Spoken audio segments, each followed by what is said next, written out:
सच।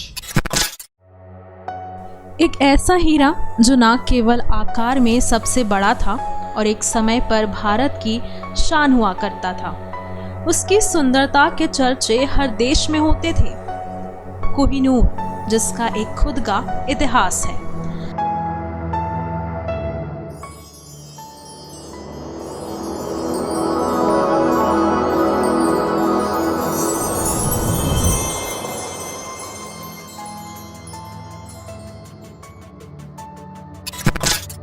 कहते हैं ना कि जो चीज़ जितनी सुंदर हो उसके नुकसान भी उतने ही होते हैं। तो चलिए हम आपको बताते हैं कि कोहिनूर हीरे से जुड़ी कुछ किंवदंतियां और उसके श्राप के बारे में जो काफ़ी प्रचलित हुए।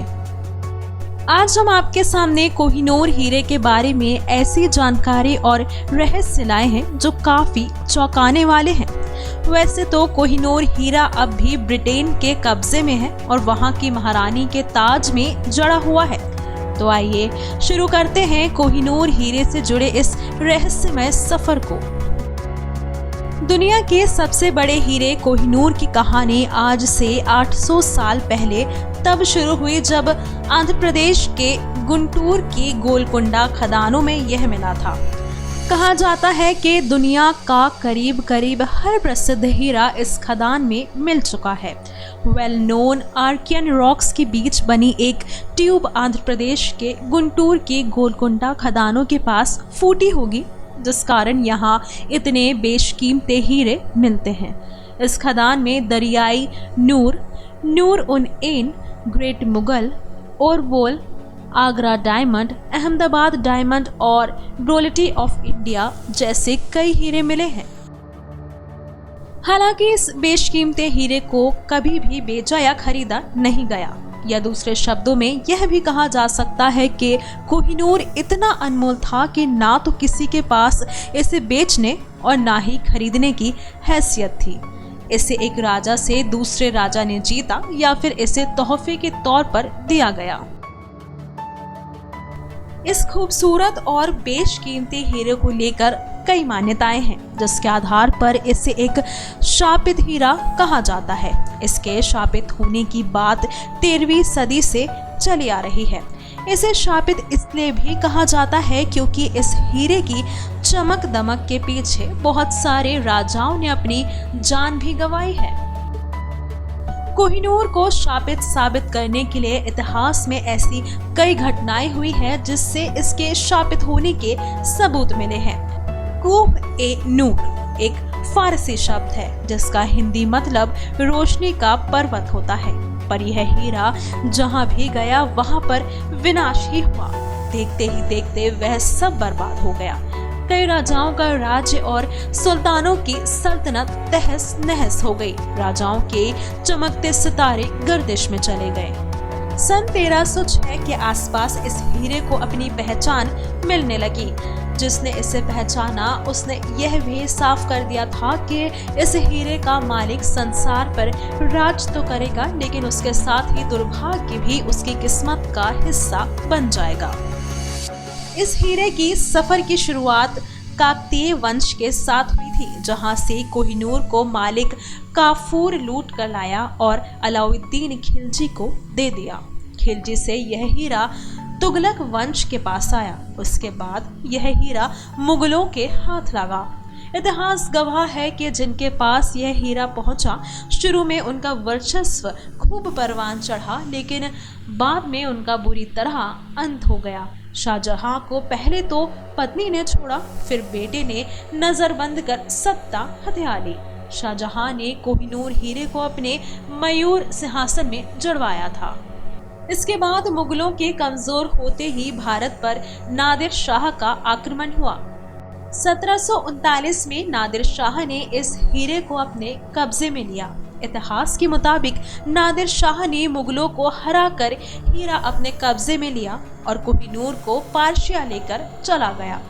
नादिर शाह से पहले इस हीरे का नाम कुछ और था, लेकिन नादिर शाह ने इसकी भव्यता और खूबसूरती देखकर उसे कोहिनूर का नाम दिया। फारसी में इसे कोह-ए-नूर यानी रोशनी का पहाड़ कहते हैं। कोहिनूर ले जाने के ठीक 8 साल बाद यानी 1747 में नादिर शाह की हत्या कर दी गई, यानी कोहिनूर ने यहाँ भी अपना रंग दिखा ही दिया। नादिर शाह के बाद कोहिनूर हीरा अफगानिस्तान के सुल्तान अहमद शाह दुर्रानी के वंशज शाह शुजा दुर्रानी के पास आया, लेकिन यहाँ भी दुर्रानी की सत्ता जाती रही। शुजा दुर्रानी हीरा लेकर अफगानिस्तान से भागा और पंजाब पहुंचा। यहाँ उसने कोहिनूर को राजा रणजीत सिंह के हवाले कर दिया। महाराजा रणजीत सिंह इसे अपने ताज में पहना करते थे। रणजीत सिंह की मौत के बाद 1839 में हीरा उनके बेटे दिलीप सिंह को उत्तराधिकारी के रूप में सौंपा गया। इसके बाद अंग्रेजों ने रणजीत सिंह के साम्राज्य और सिखों पर आक्रमण बोल दिया। आक्रमण में सिखों को हराकर दिलीप सिंह ने संधि कर ली और अंग्रेजों ने कोहिनूर को अपने कब्जे में ले लिया। कब्जा करने के एक साल बाद यानी 1850 में इसे बकिंघम पैलेस में महारानी विक्टोरिया के सामने पेश किया गया, जिसके बाद मशहूर डच फर्म कोस्टर ने इसे 38 दिनों तक शेप दिया। शेप मिलने के बाद यह 108.93 कैरेट का रह गया, जिसके बाद इसे रानी के ताज का हिस्सा बनाया गया। आज की तारीख में यह हीरा इंग्लैंड में है।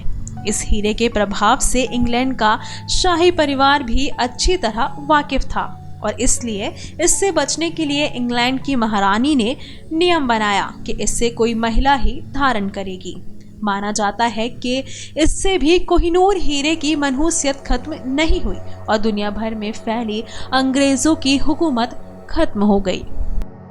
अगर हम बात करें कि क्यों यह हीरा भारत नहीं आ सकता, तो भारत आज़ाद होने के बाद साल 1953 में कोहिनूर हीरे की वापसी करने की मांग रखी गई थी, जिसे इंग्लैंड ने खारिज कर दिया था। लेकिन भारत सरकार ने अपनी कोशिश जारी रखी। ब्रिटेन दलील देता है कि भारत के पास कोहिनूर वापस मांगने का कोई कानूनी आधार नहीं है, क्योंकि समकालीन पंजाब के 13 साल के राजा दिलीप सिंह ने यह ब्रिटिश ईस्ट इंडिया कंपनी को यह हीरा तोहफे में दिया था।